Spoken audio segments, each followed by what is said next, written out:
So stop me if you said this before about a game.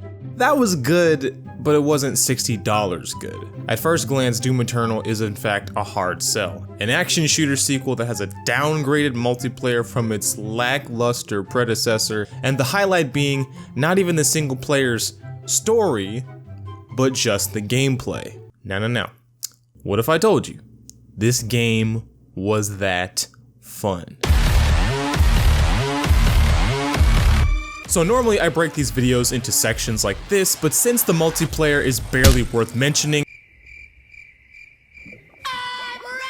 and the story is kind of, well, non-existent.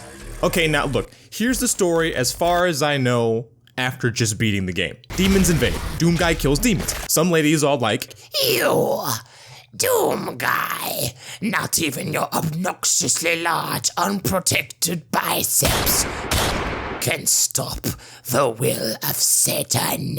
I activate my trap card like button assault. Icon of sin." Then you fight the lady and the giant bull man thing, bada boop, roll credits, Doom Eternal. Now of course there is actual lore you can read up on in the codex, and I'm sure some nerds on YouTube already have videos up, but that involves reading. We're not here for reading, we're here to kill demons, alright? Gameplay time. This game is satisfying to play for three main reasons: the guns, the glory kills, and the challenge. The demon roster is improved on greatly with all the same evil boys you know and love to kill from 2016.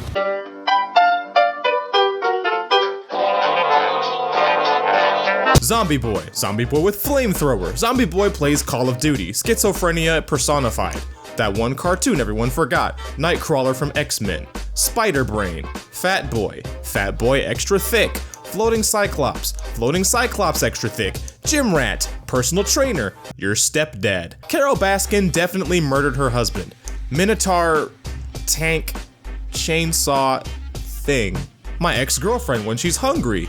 The mitochondria is the powerhouse of the cell. Insert hentai joke. Insert riot shield joke. Kill this thing as soon as you see it, like for real, kill this kid on sight. Slice him with a sword or BFG him point blank, no memes, it will save you much frustration on harder difficulties. You're welcome. And last but not least, the most annoying thing in this game from a gameplay standpoint, but we'll come back to him. If the demons are the other side of the chessboard, your weapons are all of your pieces. You know what? This analogy sounded way cooler in my head than out loud. The guns are just fun, and due to the chess-like nature of the game, you'll be used to almost all of them by the game's end. Unlike the original game where you kinda just used what you had ammo for and killed just about anything you could, this game prefers you to actually know the weak points of every demon. So you'll be checking the codex pretty much every time a new demon is introduced. You also might get very familiar with specific weapon mods as you find your own playstyle of disarming and eliminating specific demon combos in any given combat scenario. For example, you might use the precision bolts on the LMG whenever you see an Arachnotron, or you might just spray and pray with the chain gun whenever you see a Hell Knight or a Baron of Hell. These matchups and strategies surprisingly don't get repetitive either. Most combat areas of the map encourage lots of vertical and horizontal movement. Okay, in terms of design, yeah, I get it. He looks really cool. He's like your rival or whatever. And even the first time you fight him, it's pretty sick. It's a true one-on-one battle, and it's a tight, focused area, so when you're fighting him, you actually have fun when you take him down.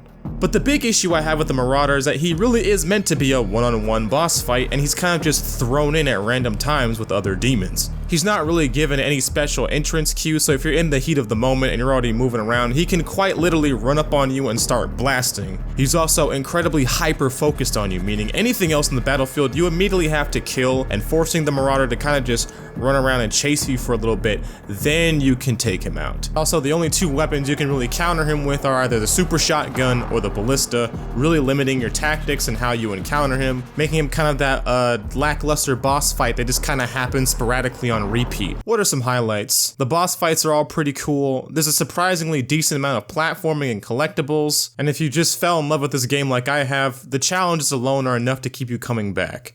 Doom Eternal isn't exactly a perfect sequel, but it's everything you've loved about the first one turned up just a little bit. As a complete package, it might not be all the way there, but for what you can experience, it's pretty damn good.